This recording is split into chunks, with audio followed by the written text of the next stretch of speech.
Hello everybody, welcome to the Friday, the 2nd of May, and we are up and running with another quick nine. We're gonna play a mix of the Chateau Lavande, Reindeer Acres, and the Shifang Basin. It's gonna be 3 holes of each with some fairly tricky wins. That means that having a guide from us when it comes to the quick nine is gonna give you a massive advantage. Everyone that you have the quick nine max package will get access to today's guide. Those of you that still want to get access but don't want to invest in Quick 9 Max, then you can do a one-time purchase via the link in the description down below. You can find that on social media and every other places as well. Free-to-play balls, paid balls, every single hole will always have a free-to-play ball. We are playing Master Division, or we are doing a guide for Master Division. Quick 9, it's a brilliant chance to get some good club cards, get some luminaries and kingslayers to be stocked up as well, and also get some really sweet clan points. It's 19 people you're gonna have to beat, so your chances for a top spot, especially with our guides, is a very good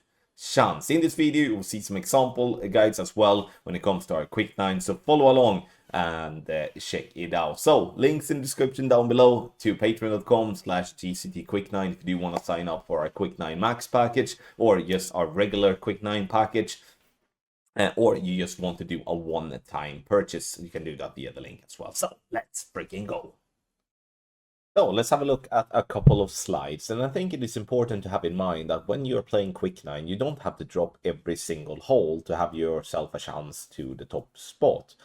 It's more about not making mistakes and then add on a couple of drops on top of that, and you all of a sudden have a good chance to get, at least in Master, to have 1,840 clan points in the first place chest. And then you also have that you can get like 30 to 40 epic cards and a bunch of other cards as well with luminaries and kingsley. I mean, there is so much value in that, but I do think that the mindset needs to be correct as well, that you're not going to drop everything most likely, but getting a couple of extra drops will give yourself a super duper chance. And that's what we're doing. Look at this slide here for an example. This is a very simple slide for a par 4. In this case, we're playing this ball to green. Now, there are a lot of trees, as you can see there on the picture, which means that there's going to be a lot of players that just go in without no plan. They will hit the tree and they will lose out getting the eagle. With our shot here, with a perfect ball, you provide yourself with an eagle to start with, which means that you're one step closer getting a top spot by just playing a free-to-play ball in a simple way to get an eagle. The way we do design our guides is to make them as easily followed as possible, with that we are describing what ball to use, what club to use, and obviously all the information in text. Using a lot of tables, a lot of pictures, to try to demonstrate the things we do want to demonstrate in the most possible, in the best possible way. We also have a personal tweak information up in the top right, which I do think is a very valuable addition to our guides, which is something that we haven't had for that long time. And where we, especially on approach shots and par 3s and stuff like that, not when we're sending to green like this, but when we do have like, let's say you're missing to the left, we suggest to either add or subtract, adjust, for an example. I think that's a very valuable thing to have. Now, this is obviously a par 4 or like a send it slide. If we're looking at a par 3, and it's again all about simplicity, big pictures, and with text that is easily followed. The shot structure is something that is a very good thing to read through, because it will give you all the steps of the way. It will speed up the process, and you will have more time then to focus on the key thing, which is obviously to hit perfect. Here we do have a free-to-play slide on a par 3, which again is a hole where if you don't know what you're doing, you will struggle dropping this one. But if you know what you're doing, like we do on this particular hole, is that there is a massive funnel on the left-hand side, will increase your drop chance then massively by following the shot.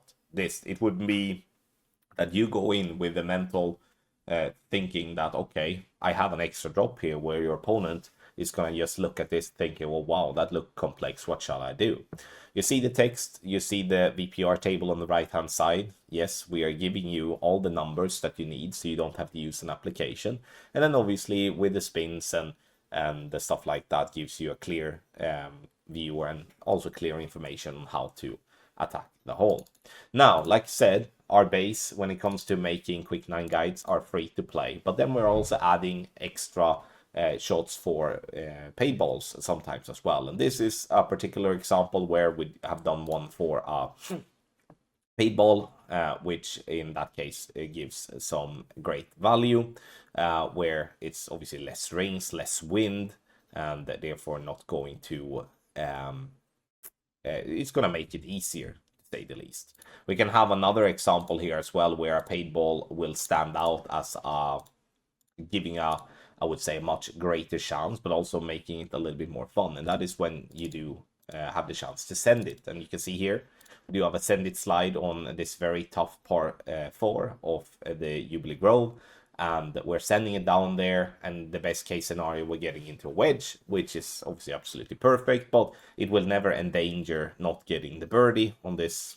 I mean, it's a long ass par 4, whereof otherwise with free to play, you don't really have that possibility, as you can't really get the wind enough to send it down and stuff like that. So we're trying to mix and add on up like shots and slides that we do feel they give us a lot of value. So here's a couple of slides to give you an example, and for those of you that are playing our regular tournament guides will notice that it is exactly the same type of format that we're working with the Quick 9, and we do that because it's obviously a familiar way for a lot of players. A lot of players is having both packaging, and we would be stupid enough not to try to just mirror what is already seen as a very good format. So sign up. Use the link in the description down below called patreon.com/GCTQuick9. There you can buy for the events as a standalone, and then you can also sign up to our 30-day package to get yourself a cheaper deal, and make sure that you only have to pay once and get access to the 6 events that we are promising during season 85.